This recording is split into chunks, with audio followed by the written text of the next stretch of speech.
The AbbVie stock has recently been ranked among the top 10 value stocks by Wall Street analysts, and it actually just erased all of its COVID-19 related losses on June 8th, 2020. So now the question is, what is next for the AbbVie stock price? In today's video, I'm going to analyze the AbbVie stock from 5 points of my signature Invest Diva Diamond analysis, or the IDDA, that analyzes any asset from 5 points. Fundamentals, market sentiment, technicals, how it fits with your risk tolerance in your portfolio overall. The goal is to find out what types of investors should look into AbbVie as an investment, what price you can consider getting in, what price you can consider taking profit, and whether or not I am personally invested in the AbbVie stock. We're going to cue in the intro and dive into the AbbVie stock analysis. And while we do that, head over to the comment section and tell me which one is your favorite healthcare company in the real life? AbbVie, Pfizer, Johnson & Johnson, or Eli & Lilly? Let's go.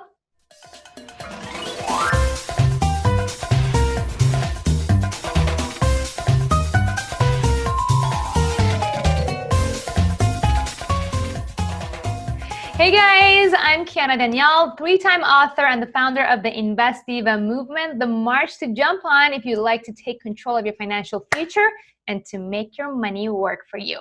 Now let's talk AbbVie, which is a drug company most famous for its rheumatoid arthritis drug, Humira, that you probably have heard of during your ad break or commercial breaks on your TV. And it's one of those ad drugs that goes on and on and on and on about the side effects, to the point that you lose track of which disease the drug actually cures and lose the will to live because of all the possible side effects a simple drug can cause you. You know what I'm talking about, right? Or is it just me? Anyway, the AbbVie stock pays really high dividend payments at around 4.99% yield. In Seeking Alpha's quant and Wall Street analysis have ranked it in the top 10 stocks to buy, grading it A+ in terms of profitability, A in terms of growth and value. But is AbbVie really as good as Wall Street wants us to believe? That is up for debate, because unlike its competition in this category, more than 50% of AbbVie's sales come from only one product, and that is Humira. Now, Humira is certainly the leading drug in this category and is protected by a number of patents, which gives it a competitive advantage. But the risk here is if there is a drug pricing cut by a larger player, and if there is any new competitive threats to Humira, both from biosimilars and new branded drug competition. Also, AbbVie has taken on a significant debt to purchase Allergan, but that actually may be a good thing because it could lead to a robust cash flow that will help manage the heavy debt load that they're currently in. Overall, I'd put AbbVie in a medium risk level, but this risk could be leveled off, especially if you're mainly investing in it for the dividend payments cash flow. Now, if you'd like to see the full list of my top long-term stocks, growth stocks, tech stocks, and dividend-paying stocks, along with the top 10 assets that are preferred to AbbVie, make sure that you click on the link in the description area, or you can open up a new tab in your browser and go to learn.investdiva.com/hello to see how you can join Invest Diva's premium investing group, or the PIG. Now let's get to the technical analysis point for the AbbVie stock. We're going to start off with the monthly chart, and as you can see, AbbVie has been trading since 2013 on the stock exchange, and it started out pretty low at 33. It actually had a very nice growth at the beginning.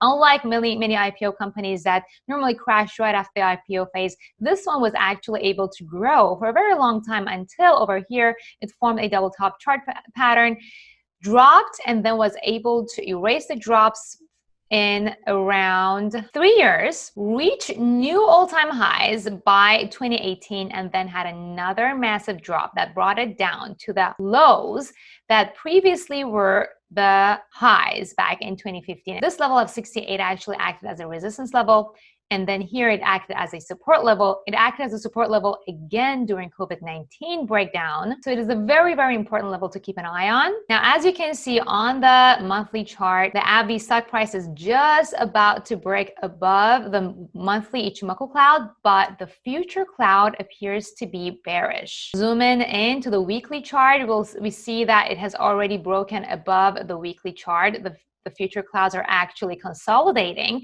Normally with the Ichimoku indicator, we expect a little bit of a pullback after a break above the Ichimoku cloud. And this pullback is also justified by the fact that the price has reached the key resistance level that not only falls on the 61% Fibonacci retracement level, but also acted as a resistance level multiple times before, including right before the COVID-19 crash. The daily chart gives us almost a similar perspective as the weekly chart. Now, focusing again on the weekly chart, and I cannot stress enough how strong this resistance level is, the 61% Fibonacci retracement level at 97, which is the price that the stock almost tested on June 9th. Depending on how strong this level is, we could see a formation of a double top chart pattern right over here. I'm saying this also because the Ichimoku cloud is kind of flat here on, and also from the fact that we have seen AbbVie kind of pulling back every time that has reached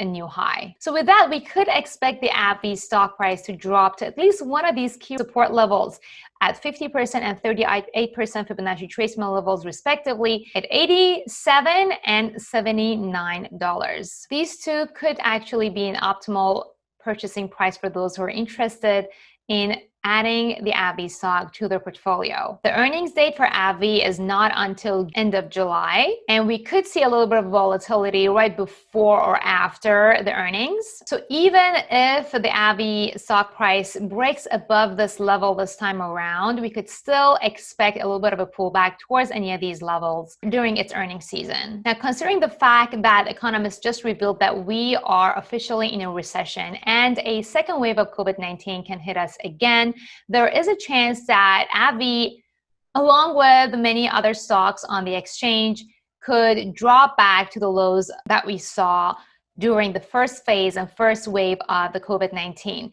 Now, given that the $68 price level here is super important for AbbVie, it makes it that much easier for it to reach it or revisit it once again, especially if they miss their earnings in July. So for that reason, if you're not quite sure about AbbVie and you would like to only get in it if it's a really good price, you might want to consider setting your buy limit order at 68. Or you could consider setting partial buy limit orders at any of these levels. Now, when should you take a profit?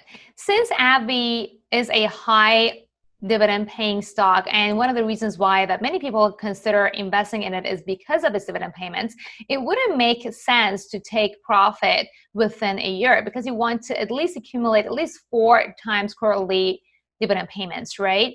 But if you're in it just because of the growth and you really just want to get in and out for capital gain, you could consider setting profit targets at 109 and 119.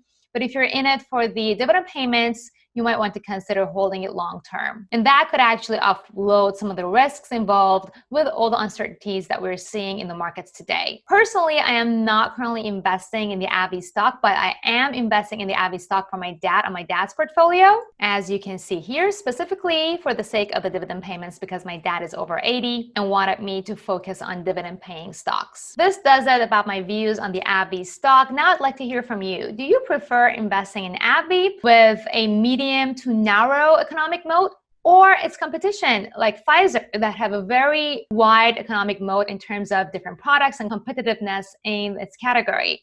Head over to the comment section and let me know. If you like this video, make sure to give it a thumbs up and share it with your friends and those who are interested in getting started with investing. If you think my voice is annoying, you can go ahead and give this video a thumbs down. Regardless, I'd love to hear from you. And remember that the only path to true wealth is by making your money work for you.